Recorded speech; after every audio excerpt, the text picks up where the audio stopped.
أعوذ بالله من الشيطان الرجيم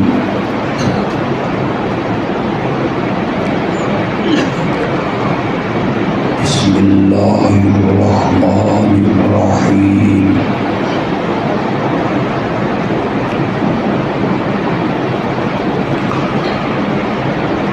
إن الله وملائكته يصلون على النبي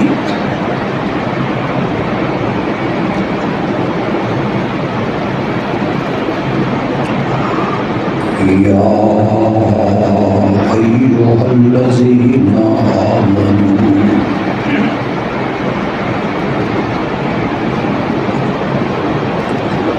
صلوا عليه وسلموا تسليما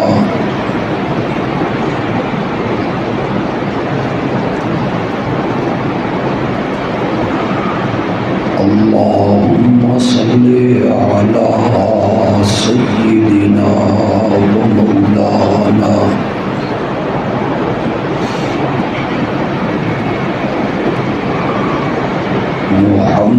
محمد النبي الأمي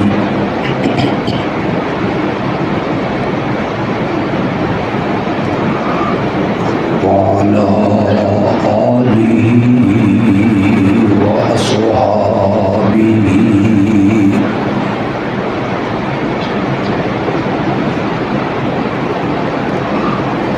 وبارك وسلم ثم صل عليه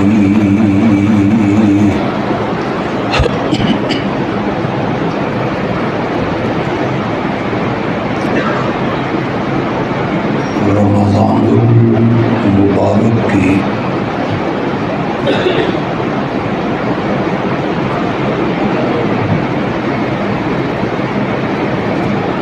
29 راتوں میں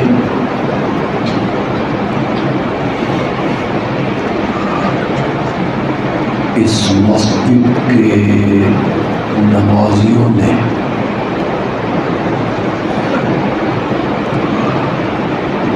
نماز تراویح میں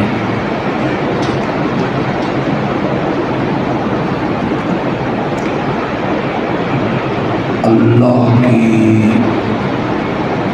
کتاب مقدس کو سنا.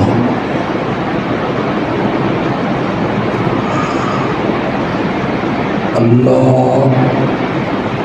حافظ صاحب کا سنانا اور نمازیوں کا قرآن سننا اپنی رحمت سے قبول و منظور فرمانا.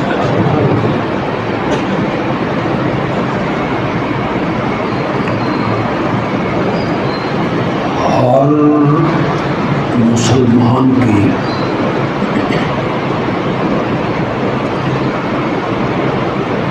یہ قلبی خواہش ہے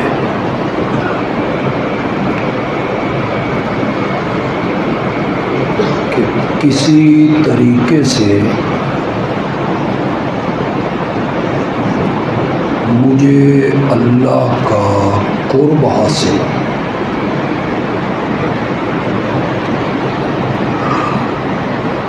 میں اللہ کے قریب ہو جاؤں.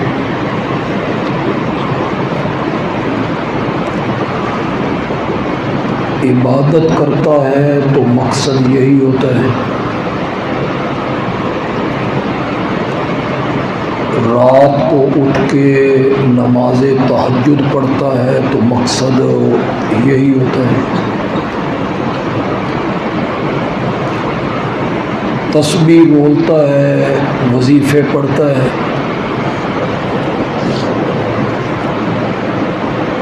مقصد اللہ کا قرب حاصل کرنا۔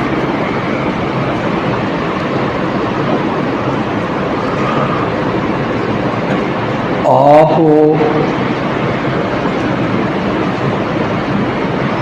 یہ بات اگر جانتے ہیں تو بجا، نہیں جانتے تو پھر آج سنیں کہ قرب الہی کا جو سب سے بڑا ذریعہ ہے وہ اللہ کا قرآن ہے۔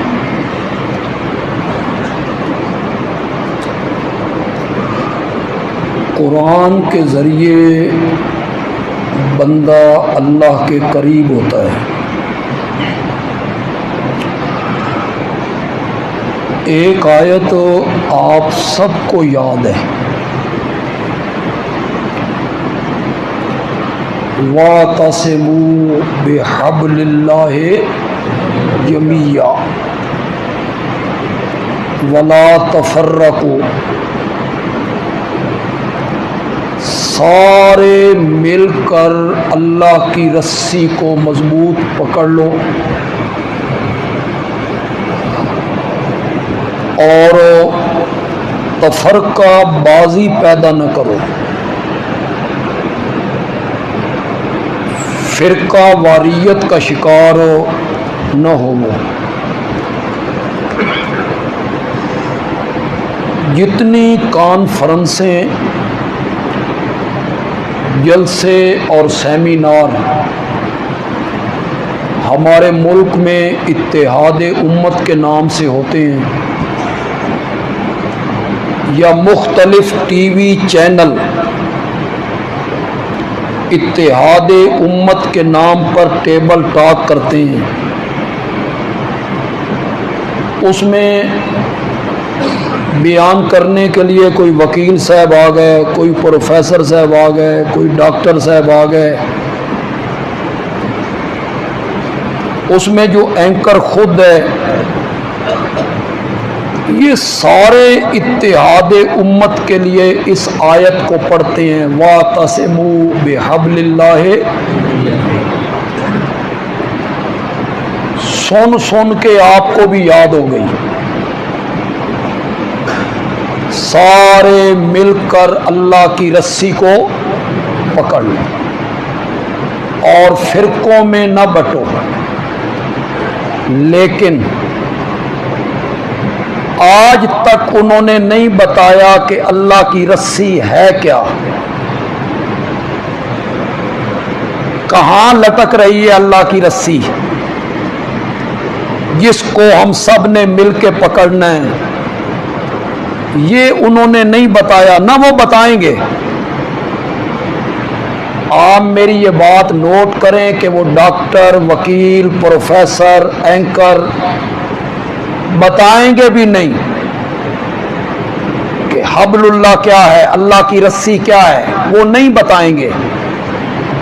وہ بتائیں تو وہ ان کے خلاف چلا جاتا ہے۔ میں آپ کو بتاتا ہوں کہ حبل اللہ کیا ہے، اور یہ میں کیوں بتاؤں؟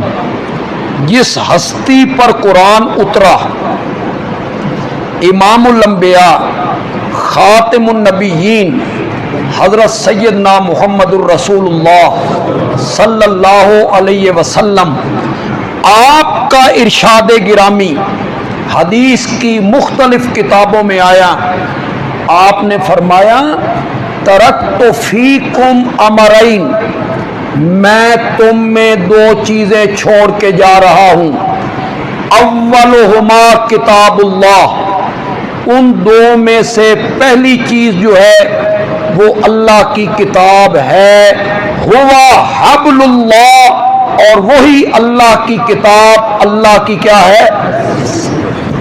تو خود میرے آقا نے بیان کیا کہ وَاعْتَصِمُوا بِحَبْلِ اللَّهِ سے مراد کیا ہے؟ قرآن ہے۔ اللہ کی رسی سے مراد کیا ہے؟ قرآن۔ سارے مل کر قرآن کو پکڑ لو، جو کام کرنے کا قرآن حکم دیتا ہے وہ کام کرو، اور جن کاموں سے قرآن روک دیتا ہے ان کاموں سے رک جاؤ۔ عقیدہ وہ بناؤ جو قرآن کے مطابق ہو، قرآن کی آیتوں کے مطابق ہو، نظریہ وہ بناؤ، عقیدہ وہ بناؤ۔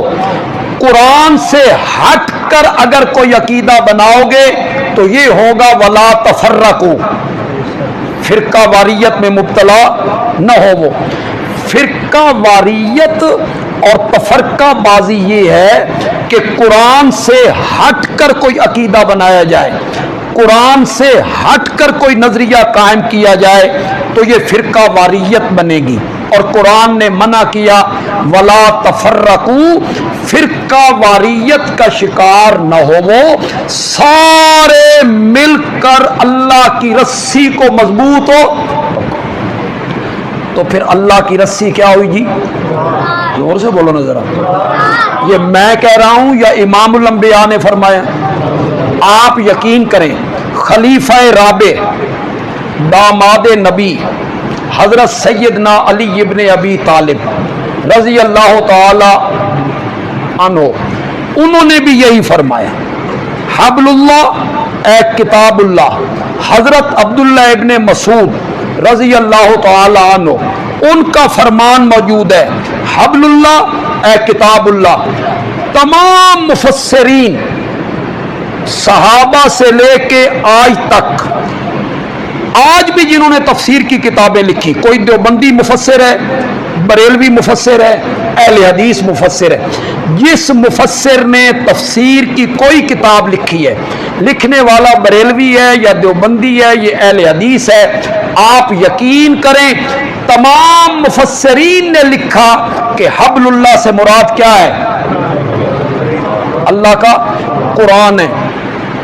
تو وہ جو اینکر وہاں بیٹھے ہیں ٹی وی چینل پر، اور وہ جو پروفیسر صاحب ہیں، ڈاکٹر صاحب ہیں، وکیل صاحب ہیں، یہ آیت پڑھ رہے ہیں، اس پہ تبصرے کر رہے ہیں، وہ کیوں بتائیں کہ حبل اللہ سے مراد قرآن ہے؟ کیسے بتائیں آپ کو؟ وہ اس لیے نہیں بتا سکتے کہ انہوں نے اسی چینل پہ دوسرے دن بیٹھ کے کہنا ہے کہ سودی کاروبار کے بغیر ملک کی معیشت چل نہیں سکتی۔ انہوں نے اسی چینل پہ بیٹھ کے تبصرے کرنے ہیں کہ سود کے بغیر ملک کی معیشت نہیں چل سکتی، اور حبل اللہ کیا کہتا ہے؟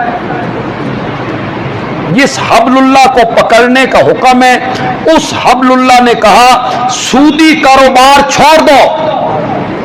اگر تم سودی کاروبار نہیں چھوڑتے ہو تو پھر اللہ اور اللہ کے رسول سے جنگ کے لیے تیار ہو جاؤ۔ حبل اللہ تو یہ کہتا ہے، انہوں نے پڑھنا ہے وَاعْتَصِمُوا بِحَبْلِ اللَّهِ، لیکن بتانا نہیں ہے کہ حبل اللہ سے مراد کیا ہے، کہ حبل اللہ سے مراد قرآن ہے، کہ ان کی اپنی عملی زندگی قرآن کے خلاف ہے۔ یہ جو حبل اللہ ہے، جس کو میں نے ثابت کر دیا کہ حبل اللہ سے مراد قرآن ہے، کیا اس قرآن میں یہ آیت موجود نہیں ہے؟ یا ایھا النبی قل لازواجک وبناتک ونساء المؤمنین یدنین علیہن من جلابیبہن، اے میرے پیارے پیغمبر اپنی بیویوں سے کہہ دے، وبناتک اور اپنی بیٹیوں سے کہہ دے، ونساء المؤمنین اور مومنوں کی عورتوں سے کہہ دے، یدنین علیہن من جلابیبہن، اگر ضرورت کے وقت انہیں کبھی گھر سے باہر نکلنا ہو تو اپنی بڑی چادروں کا کچھ حصہ اپنے چہرے پر لٹکا لیا کریں۔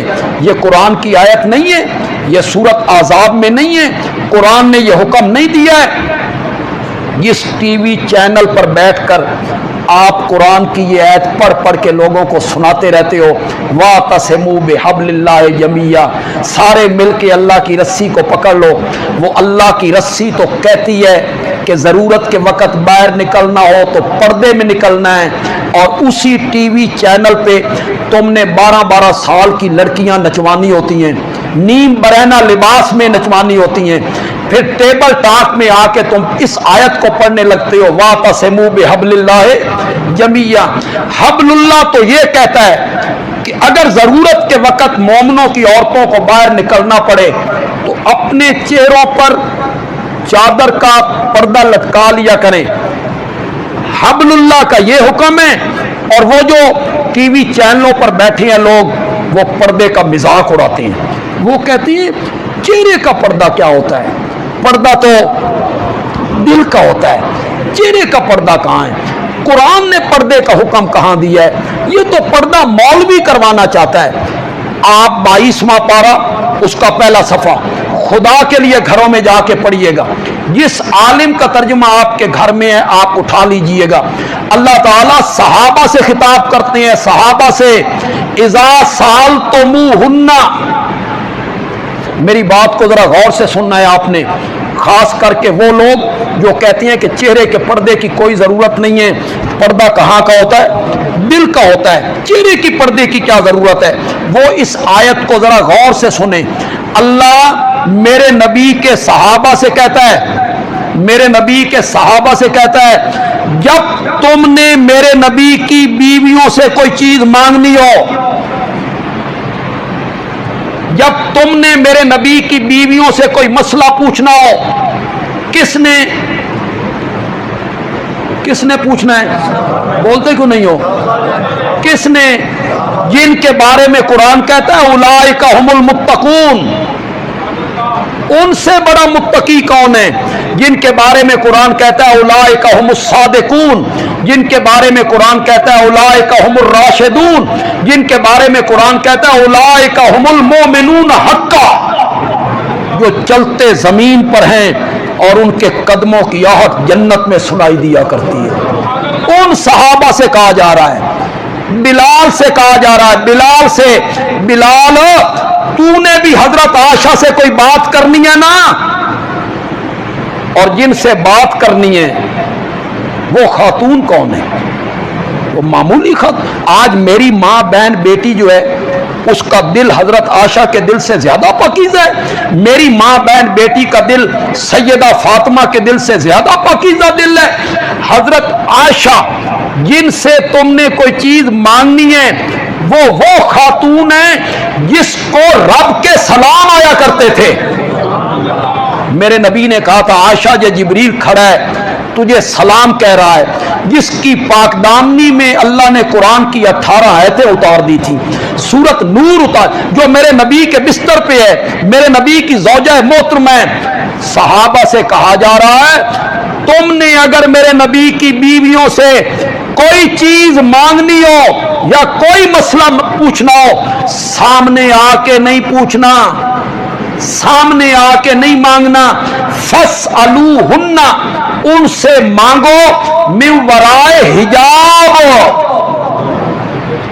جو آپ میں پڑھے لکھے لوگ بیٹھے ہیں عربی کے ساتھ تھوڑا سا ان کا شغف ہے، بولو تو صحیح ذرا، حجاب دا کی میں نا، شاباش شاباش۔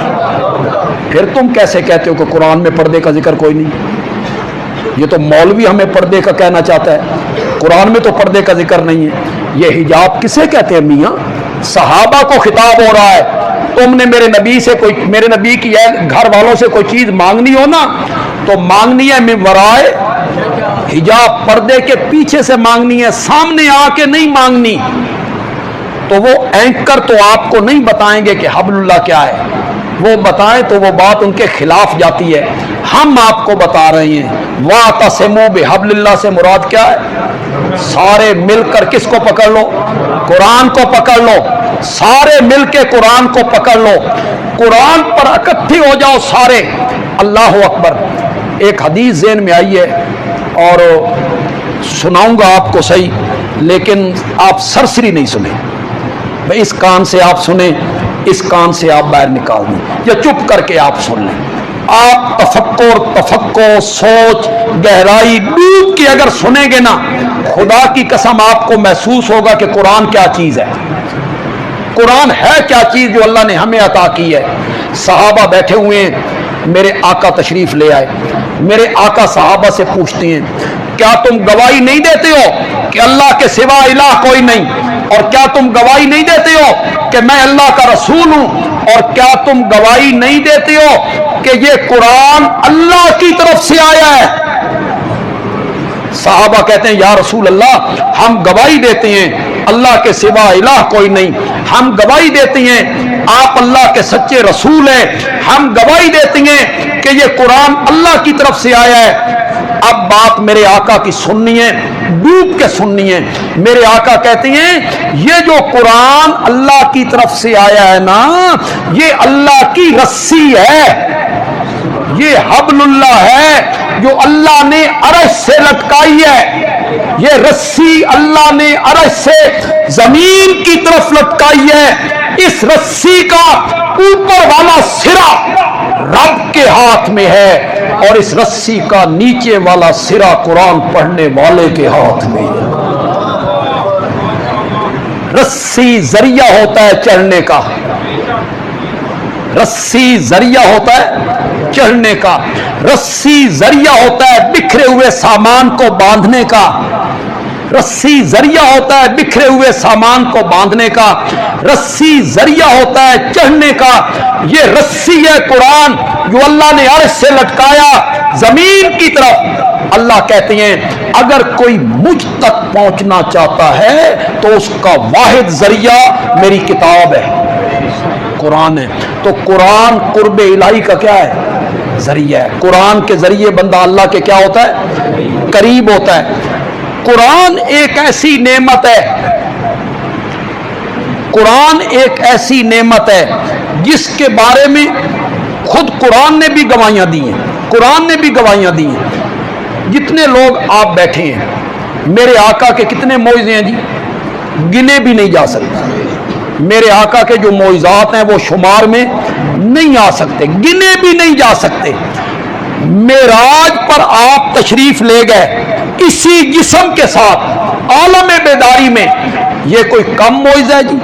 یہ بہت بڑا معجزہ ہے جو اللہ نے میرے آقا کو عطا کیا تھا۔ چاند کا 2 ٹکڑے ہو جانا کم معجزہ ہے، کنکریوں کا کلمہ پڑھنا کم معجزہ ہے، پتھروں کا سلام کرنا کم معجزہ ہے، جانوروں کا کلام کرنا کم معجزہ ہے۔ آپ لعاب کڑوے کنویں میں ڈالتے ہیں، کڑوا کنواں ہی میٹھا ہو جاتا ہے، یہ کوئی کم معجزہ ہے۔ 7 آدمیوں کا کھانا سینکڑوں بندے کھا کے چلے گئے، کم معجزہ ہے۔